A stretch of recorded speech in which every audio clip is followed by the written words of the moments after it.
Selamat sejahtera, bersama saya Lingeshwari daripada Wartawan KES TV.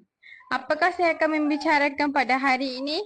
Baiklah, kalau korang perasan dalam dunia yang serba moden ni, teknologi menjadi sebahagian daripada kehidupan kita. Namun pernahkah kita terfikir, adakah teknologi benar-benar membantu kita?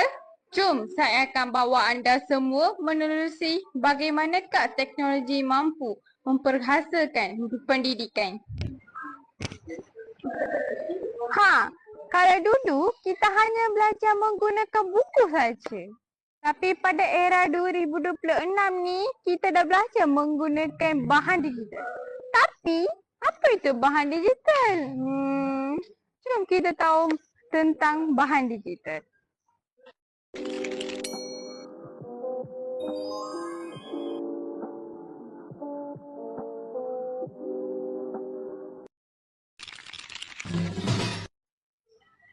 Bahan digital merangkumi aplikasi pembelajaran, video kreatif dan juga e-buku.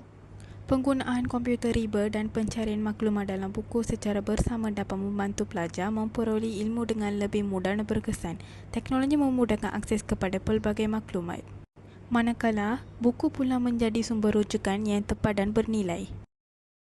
Ilmu merupakan asas utama dalam membimbing seorang menggunakan teknologi dengan bijak dengan adanya ilmu.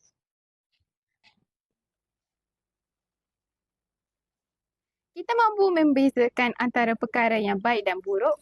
Ilmu juga membantu saksiat diri untuk membantu kita membuat keputusan yang tepat dalam kehidupan. Penggunaan kad semasa pembeli bela menunjukkan kemajuan teknologi dalam kehidupan harian masyarakat. Kaedah pembayaran tanpa tunai bukan sahaja lebih mudah dan pantas, malah dapat menjimatkan kos serta meningkatkan keselamatan pengguna. Kesimpulannya, teknologi bukanlah musuh, tetapi satu alat yang perlu digunakan dengan bijak. Ilmu di hati menjadi panduan. Manakala teknologi menjadi pembangkit kejayaan, ilmu di hati memperhasilkan generasi kita lah harapan masa depan negara.